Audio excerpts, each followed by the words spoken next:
নাহিদ রানার ভয়ঙ্কর গতির সামনে রীতিমতো দাঁড়াতে পারল না ফরচুন বরিশালের ব্যাটাররা। ব্যাটে বলে দাপটে পারফর্ম করে শক্তিশালী বরিশালকে হারিয়ে টানা ৩ ম্যাচে জয় নিয়ে পয়েন্ট টেবিলের শীর্ষে রংপুর রাইডার্স। দর্শক, আজ বিপিএলে দিনের দ্বিতীয় ম্যাচে মুখোমুখি হয় দুই শক্তিশালী দল রংপুর রাইডার্স এবং ফরচুন বরিশাল। আর এদিন শুরুতে ব্যাটিং করতে নেমে রংপুর রাইডার্সের বোলারদের সামনে রীতিমতো দাঁড়াতে পারে না ফরচুন বরিশালের ব্যাটাররা। নাহিদ রানা, খুজদিল শাহ এবং ইফতেখার আহমেদদের বোলিংয়ের সামনে রীতিমতো অসহায় আত্মসমর্পণ করে ফরচুন বরিশালের ব্যাটাররা। এদিন মাত্র ১৮ ওভার ২ বলেই ১২৪ রানে অল আউট হয়ে যায় ফরচুন বরিশালের ব্যাটাররা।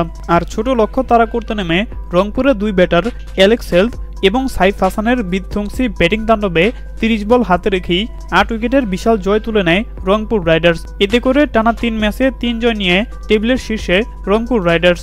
বর্তমান চ্যাম্পিয়ন এবং এবারের আসরের অন্যতম শক্তিশালী দল ফরচুন বরিশালের বিপক্ষে রংপুর রাইডার্স যেভাবে জয়লাভ করল, এতে করে বলাই যায় এবারের বিপিএলে শিরোপা জয়ের অন্যতম দাবিদার রংপুর রাইডার্স। হ্যাঁ দর্শক, আপনাদের কে বলছি, এই বিষয়ে আপনাদের মন্তব্য কি জেনে দিন আমাদের কমেন্ট বক্সে। ধন্যবাদ।